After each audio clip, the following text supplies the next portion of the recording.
The kids are welcome to join Mr. Caleb and Miss Emily today back in the back to head to Open Kids. If you came in a little late and don't know what's going on, then your kids are welcome to join Caleb and Miss Emily. They're also welcome to stay here in this place as well. They can just grab a lanyard on the way out. Let's give them a round of applause as they head out. We're so glad you're here today. So speaking of kids, like so many kids, our sweet baby Grace in my house learned some sign language before she could speak. Before she could say words, she learned some sign language. Most of it involved the dining table, the dinner table, and she learned things like more and please. And all done. If you're a parent, you may have taught your kid that. You may know that and use it in the cafeterias at UNT or TWU when you come by. But she learned those so well that she just started making up her own. And so this meant, get those peas away from me. What are you thinking? Are you crazy?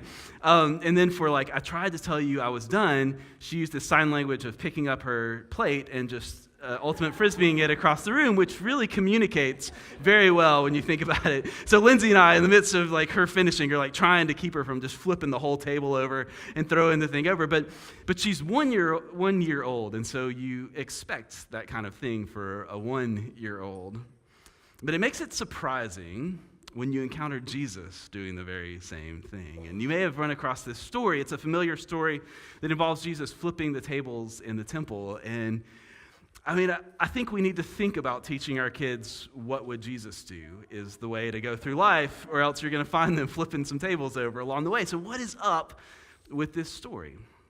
There's a lot up with this story. The basic outline is that Jesus goes into the temple where people go to worship, and he found money changers exchanging Roman coins for the mandatory temple currency, like arcade tokens that you needed to work in the arcade, and found merchants who were selling temple-approved animals for sacrifices. And Jesus' problem, as we'll see in this, was not the money part or the tables part, which is good news for us here at Open who like to sit at the tables, that Jesus is cool with that. But Jesus' issue is something deeper that's happening here. So the story appears in places like Mark chapter 11, and here's how it goes. It says, Jesus entered the temple and began to drive out those who were selling and those who were buying in the temple. And he overturned the tables of the money changers and the seats of those who sold doves. And he was teaching and saying, "Is it not written, my house shall be called a house of prayer for all the nations, but you have made it a den of robbers." A den of robbers. Because what was happening in this story was exploitation. You had to use the temple coins to give in the temple, and so there was a significant exchange fee.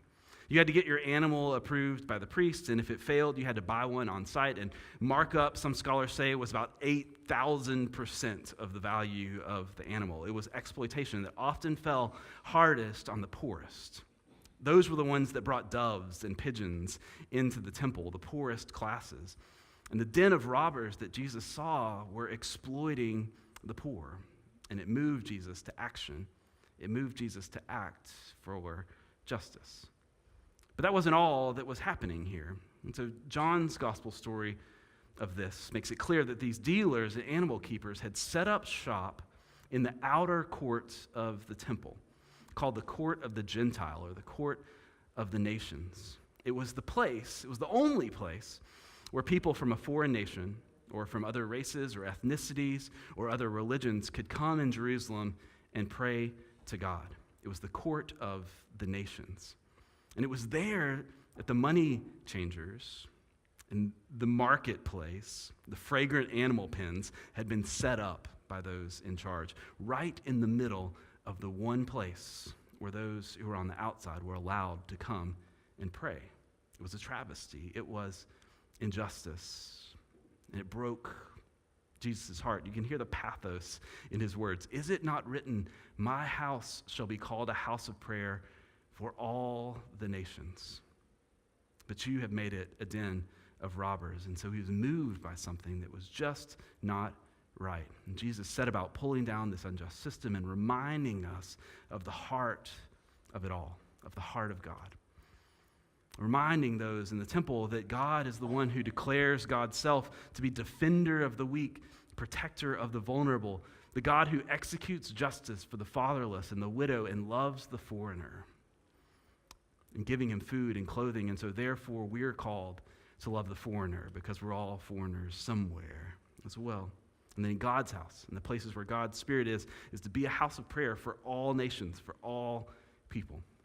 And these folks were doing exactly the opposite in a way that really hurt people, and it just wasn't right. And so when we understand that background, it makes a little bit more sense than the fact that Jesus was just like done with sweet potatoes and wanted to flip the table over to let us know, right? Because we know that feeling. We know that feeling when we see things in our world, in our nation, in our communities that just aren't right. They move us with this sense that this is not the way that things are supposed to be, not the way that the God of love, the God who's the defender of the vulnerable, the creator of all people intended it. And maybe you're moved to action by pictures from the Syrian conflict or of refugee families fleeing across oceans. Maybe you've been stirred by mothers in Flint, Michigan who bathe their kids in bottled water because of the lead that's in the pipes. Maybe your heart moves for the kid in your kid's class who struggles to read, and you know that if she had a parent who had the time to read to her, that things would be different from her in that class and maybe in her life. And it tugs at you because you know this is not the way that it's supposed to be. And if there were a table to turn over to start to make things right, you would do it. And we feel that way. Our hearts are stirred that way because you and I were created in the image of God. A God whose heart breaks for the hurting and longs to execute justice for the widow and the orphan and the foreigner. And that feeling is woven into our being because it's the heart of God. So the closer we get to God, the more we connect to the true vine, to the life and the heart of God. Our love and our concern for our neighbor, especially for our neighbor in need, grows as well. So Jesus himself said that the heart of this whole life with God is about two things. It hangs on two imperatives: love God and love your neighbor as yourself. And on this hangs everything. Love your neighbor as yourself and love God. The vertical relationship and the horizontal relationship are two parts of the same impetus. That as we connect our branch to the true vine, that our leaves open up to the world in love, and that's where growth and fruit begin to happen. Growing faith brings about growing concern for the well-being of others. And our practice of our faith is to be practiced in a way that makes the world a better place. But Jesus didn't invent this idea. Jesus invented a lot of things. Jesus invented dress sandals, for instance. If Jesus did it, then you can wear them to church anytime you want to. But he didn't invent this. This dual framework of God and neighbor appears throughout our faith story. In the Hebrew Scriptures, what God calls humanity to is always twofold. It's two parts of the same thing: righteousness and justice. You see it in places like Amos 5:24, this passage that Martin Luther King quoted on the March on Washington, his "I Have a Dream" speech. But let justice roll down like waters, and righteousness like an ever-flowing stream. Righteousness and justice together. These two words appear often together in Hebrew Scriptures. Righteousness, tzedakah, means being in right relationship with God. And mishpat, justice, it's not just about punishing the wrongdoer or the oppressor, but it's also about bringing life and wholeness and flourishing to all creation. Right relationship with the world, with our neighbor, and with all creation. Right relationship. And righteousness, our right relationship with God, and justice, our right relationship with our neighbor, our world, and all creation, are two parts of the same thing. So John Wesley, who was the founder of the Methodist movement, in whose stream we stand here in Open, he said this simply. He said, "The gospel of Christ knows of no religion but social, no holiness but social holiness." Righteousness and justice go together. So one more Hebrew word here that I want to drop for us today, and then we'll put this all back together. When justice and righteousness flow, in that picture of this, it produces something beautiful. It produces this concept that undergirds our faith story. It produces shalom. Shalom. And we think of that idea as like peace, and that's part of it, but it's so much more than that. Shalom in the Hebrew use means holistic flourishing. It's God's hope for all humanity that's woven through Scripture to flourish as we are, as we were built, to flourish socially, spiritually, educationally, relationally, culturally, economically, in a way that is equitable and abundant and creative. Shalom, holistic for each one of us and for all of our human communities. And it's something that God calls us to seek by doing righteousness and justice in our world. In those acts of justice where we seek to flip the script in the places where flourishing has faded or it's unequal. This is the task that we're called to as God's kind of people in the places where we live. We're called, as Scripture says in Jeremiah 29:7, we're called to seek the shalom of the city where we've been sent, of the places that we find ourselves. Seek the holistic flourishing. Pray to the Lord on behalf of the places where we are, for in the shalom of the city, we will find our shalom. In seeking the holistic flourishing of our communities, we'll find our own holistic shalom flourishing as well. So one way to think about shalom and what it looks like is to think about a piece of fabric or maybe a tapestry with 1,000 threads interwoven together, 1,000 different relationships in society and family and communities, persons and God, all woven together, each thread touching thousands of other threads, and by their interconnectedness strengthening the whole and being strengthened in itself, together making something beautiful and making something strong. And that fabric is a picture of shalom, this deep interconnectedness, holistically strengthening us and creating something beautiful in its togetherness. But in our world, we know that there are places where that fabric of shalom is torn or it's worn thin. There's some threads or some sections that are weaker than others and threads that have become disconnected. And so acts of justice are acts to repair those tears or to strengthen the vulnerable areas, to pull us back together and to restore the beauty as God intended. And acts of justice are acts to bring about shalom in our world. So we look at those tears and we know that those are not the way that things should be, not the way that the artist intended. Maybe you look at the news and you see news about a terrible famine in Yemen, and I know that last night I had totally midnight snacked and had way more than enough. And in my interconnectedness, there's grief in that. Or I look at the fact that my son Hudson is twice as likely as an African-American kid who grows up in our very same neighborhood to be middle class by middle age. And Hudson is exponentially more likely if you look at an African-American who grows up in a poverty situation. Just by the accident of birth, outcomes are different generally. And I see in that a tear in this interconnectedness, a tear in the fabric. I see the broken threads of neighborhood and economics and education and race and family and on and on. And in that very same way that Jesus turned over the tables, I want to get rid of whatever it is that's ripping the fabric, and I want to find those things. But not just get rid of them, but also strengthen the fabric of flourishing. Doing justice is both removing the blade that rips and reweaving the fabric so it can flourish. And we're called to be about that work. Okay, time out. As I talk, anybody else feeling guilty here besides me? I'm sorry, I'm a pastor. Like, making people feel guilty is kind of my jam. I'm just kidding. We try really, really, really hard not to motivate by guilt here, because guilt, as I've learned from my own experiences and sometimes in church, may stir me to action for a little while, but then it fades. Because something else comes along to feel guilty about, or I learn to compartmentalize my feelings or rationalize away the guilt, and pretty soon I'm back to my normal complacency. I just don't feel quite as good about it.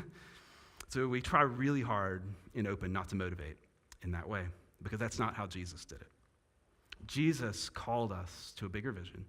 Jesus motivated us by a call to love and by knowing that we are loved into that call. And that's why Jesus' invitation to us is about connecting with something that doesn't fade, connecting with the wide and deep and powerful love of God. So in this series that we're listening to called Vine, the invitation to Jesus is not get out there and grow harder and do better growing, but instead it's to abide, to connect deeply to God, to the God that loves us and all people, to connect to the way and the heart of God. And in that, we'll find the strength to love, and we'll find the strength to open our leaves to the world around us, to be open and to be a part of growing in fruitfulness. And when our heart begins to be shaped by the heart of the God in whom we abide, our heart grows like two sizes. We learn to love God. We learn to love God's vision of shalom. We learn to open in love to our neighbor, to our interconnectedness, that we find that we ourselves are loved, and that we hear this loving call that we have a part to play in all of this, in this justice work of bringing about flourishing in our world, in our neighborhoods, in our homes, in our families, in our workplaces, in our cafeterias, in the places we go. We're invited to be a part of doing justice and creating shalom with every act of courageous love. But how do we do that? Are we supposed to just walk around church and look for tables with doves on them and flip those things over? Don't do that. If you see a table with doves, it's probably for a wedding, and that usually makes for a bad day when your dove table gets flipped over. So instead, I want to suggest 4 things that I think we can do as we begin to respond to this call to abide in God's love, to open ourselves up to do justice in the world. And then I want to tell you a story of someone here in our city who did that. So the first thing is this. Lament. Lament. To lament means to be brokenhearted, and I think this is where it starts. And so I want to encourage you today at church to lament. Let your heart break for the world. Let it break when you're reading or you're watching TV for Syria or for Yemen or for families hurt by our broken immigration system, for the homeless neighbor that you pass on the street, for the coworker who sits down and talks to you about their marriage that's falling apart. Let your heart break, because God's heart is breaking too. And as you grow in God, so often you will be more and more moved by this world. And you don't have to spiritualize it. You don't have to say, I'm going to feel sad, but I know that there's going to be a bow at the end of the day. Just lament. We've got a whole book in the Hebrew Bible called Lamentations that's just chapter after chapter of people going, why, God? How long? Don't you see what's happening here? Something needs to change. And so I think God invites us to come with wide open, vulnerable, sometimes hurting hearts in response to our world. Because ours is a lamentation not from self-pity and not from guilt, but from love, deep concern and interconnectedness, love for our neighbor, and awareness that interconnectedness leads me to hurt when others hurt. But that same interconnectedness that leads us to feel deeply, that same interconnectedness is the scaffolding on which the threads will be rewoven to bring shalom. And so, lament. Second is this: listen. When your heart is moved, listen. Listen all the time. It's always a good posture, but especially in this. Listen to those that are hurting. Listen to their stories. Listen to their experiences. Listen to their wisdom and their struggle and their hopes. If your heart is moved for the topic of immigration, take a friend out for coffee who knows more about it than you, or maybe knows it by firsthand experience, and listen. Read everything that you can from reputable sources. If you need help, our United Methodist women here in this church have been compiling a reading list on just about every topic of justice, and we can help you find something. And as you read that, listen to what you find there. Listening to someone's story can turn our lamentation and our sadness into solidarity as we deeply connect with each other. So keep listening, and when you're ready, lend yourself. Lend yourself. Offer who you are, the position you have, what you have, your opportunity, your voice, your ability to flip tables or your ability to wait tables, whatever it is that you have, lend yourself. Let your thread be interwoven in such a way as to strengthen the worn places around you. So when I say lend yourself, I think oftentimes it starts with this very simple question that we can ask God. How can I help? How can I, from where I am with what I have, And when you ask that, and when you come lamenting and listening and seeking to lend yourself in an appropriate way, I promise the God of creativity, the God whose heart desires to execute justice for the widow and the orphan and the foreigner, God will give you a creative answer to that. It may take a few weeks, but God's going to lay something on your heart, and then it's up to us to do it, to do justice. Like Megan read from us from Micah 6:8, it's this simple invitation to do something. God says, what does the Lord require of you but to do justice? Not just read about it. To love kindness and to walk humbly with your God. To let this be a part of our humble walk with God. The amazing thing that you find is when you ask God, what can I do to help? It's when God answers you, you'll realize something amazing about how God built you and shaped you and formed you, and the experiences that lead you to this place is that you have so much to offer to your neighbor. When you find your thread being interwoven with others to strengthen them, you'll find that the strengthening is also for you, that you're stronger, you're more interconnected because you offered yourself to others. So lament, listen, lend yourself. And the final thing is love, which is what the final thing always is at Open, right? But this isn't trite. This is the essential part of this story. Doing justice begins in love, and its end is love. It's loving community. And so that means that its character and the means by which we go about it must throughout be love, because the means create the ends. And that means think about the shalom that we're seeking and the character of it. Interconnectedness, supportive, loving, gracious, life-giving, reconciling.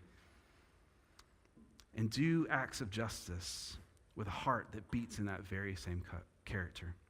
Let your acts be acts of interconnectedness, of support, of love, of grace, of life-giving, reconciling action. Let our actions reflect the things that we're seeking to create. And let it be from our abiding in God. Because we have so much work to do in this world, so much work that we're called to. The practice of justice will be the endeavor of our lifetimes. And so it's so incredibly important that we build and we weave in a way that will last, a way that will bring life, a way that will win. And love is the way that wins. So lament, listen, lend yourself, and love. Do justice to begin to repair the beautiful tapestry that people of all nations, that all people might flourish. So when I think of someone that did that here in Denton, I think of a man named Fred Moore. You may have heard that name. He's an important part of Denton's past and present and future as well. His story begins, though, in many ways in the tragedy of Quaker Town. In Denton, in the early 1900s, there was a thriving African-American community here called Quakertown, with beautiful homes and businesses, with a thriving, growing black middle class. And if you've gone around Denton, you'll know that there's no neighborhood called Quakertown anymore.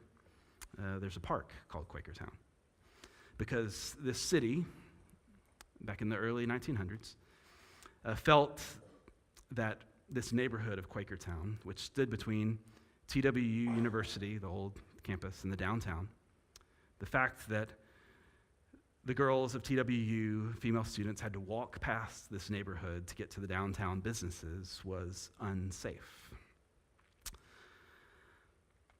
And so Denton voted to do something with that neighborhood, to take the property of the Quakertown homeowners and business owners and relocate the community to Solomon Hill, in some places into this flood-prone bottomland where oftentimes the city sewage flowed in open ways.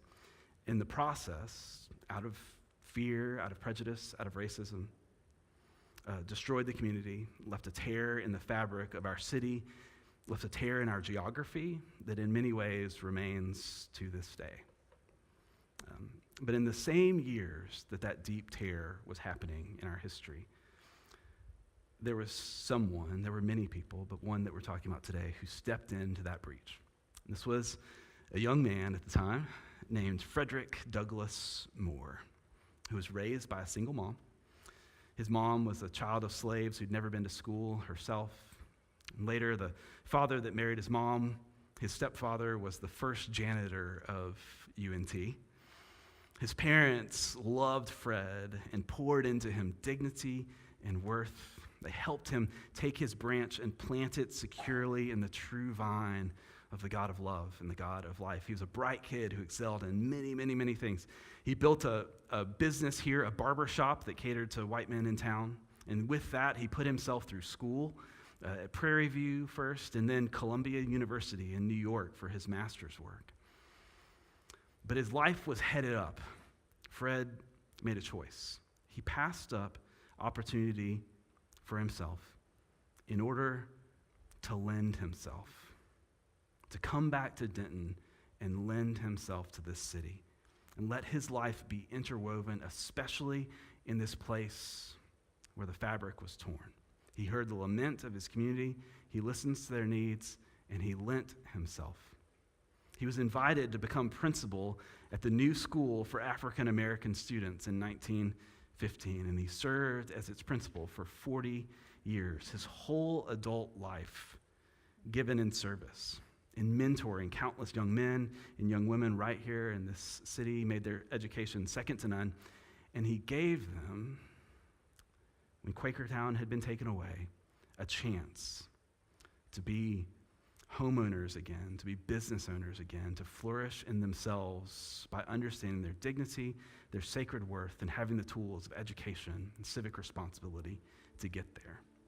In love, he chose to do justice. And for a community that could have been torn apart in those years, he helped us hold together by living in a way to lend himself to be interwoven. And the amazing thing about the fabric of our community is that despite the traumas of the past, is that Denton is a special place. And you can trace a direct line from his choice to work, to lend himself, and to do justice, to the fact that Denton, the city where the fabric had been torn into by segregation, was the first large Texas city to choose to integrate its high school. And they did it before the Civil Rights Act told them that they had to do it. They chose to do it because it was the right thing, and because it was the just thing to do. And the two schools that combined were Denton High and the Fred Moore High School. That high school where he served as principal for years, that had chosen after he passed to name itself after him, recognizing that they stood because of him and because of so many who served. And it was those communities that were inspired by him that chose to turn the tables in this city and make something beautiful and full of life happen here, that we might take steps to be evermore a place that is truly for all people, truly for all nations, as Jesus would say. We still have so much work to do here in this city and here in this country, but it's in Fred Moore's legacy and in countless others who've done justice that we continue to do the work. In Denton, to this day, there's a day school in his name. There's a high school in his name. There's a park in his name. Maybe one day there will be a statue on the courthouse lawn with his name on it as well. Not because he was greater than anyone else, but because in love, he lamented, he listened, and he chose to lend himself for the sake of shalom, for the sake of love. And he chose to do it in a way that reflected the heart of our God. So the Denton History Pages published this code of ethics that he used to teach his students. And I think it's a great guide for us as we seek to be people who do justice in a loving, lasting, shalom-building kind of way. So maybe as we've talked today, you've been thinking, you've been stirred by something that your heart is breaking for and wanting to do something about it. And I think we can do well by listening to Fred Moore's words about how to go about being people of justice in God's kind of way. Here's what he taught his students that helped make this city and make them who they were built to be. He said, exercise self-control. Control your thoughts, your tongues, your temper, and your actions. Be thrifty. Always good advice. Never ridicule or defile the character of another. Keep your self-respect and help others to keep theirs. Kindness. Be kind in thoughts and never despise anyone. Be kind in speech, never gossip or speak unkindly to others. Good health is important. Keep yourself clean in body and mind. Justice work is hard. We've got to take care of ourselves as we do this. Right? Be self-reliant, but listen to the advice of wiser and older people. And I think he would say, find the wisdom in everyone and listen to it. Develop independence and wisdom of your own and act according to what seems right and fair. Never fear being laughed at for doing what is right, and be brave. A coward does not make a good citizen. Always play fair, never cheat, and always treat your opponents with courtesy. Those are words to live by, aren't they? I think they're words straight from the vine, straight from the heart of God and the character of Christ. And so may we be people who have the courage to do justice, to be brave in the very same way. Let us lament for the things that break the heart of God. Listen to the wisdom of others, and in ourselves as people of love and justice and shalom, lend ourselves to turn the tables and to be a part of weaving a stronger, more beautiful, more flourishing, shalom-like tapestry with our lives. That's the heart of God. That's the call in our lives. And that's the strength of the kind of love that we find when we're connected to the vine. Let's pray together. Gracious, loving, justice-doing God. We forget sometimes the power of what you call us to. Forgive us when our vision is too small. But God, sometimes it's too small because we think we have to do it in our own strength. But thank you for this reminder that this isn't about our own abilities, but this is about you, your work in the world. And so thank you for the invitation to be a part. God, you tell us that we are of sacred worth, and we find it so much in this, that you have invited us to be a part of your mission of love in the world.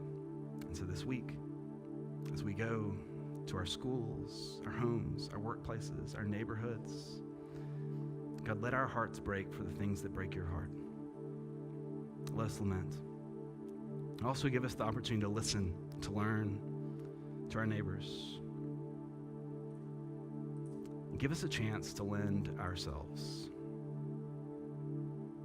But above all, let us do it in, through, with, by your love.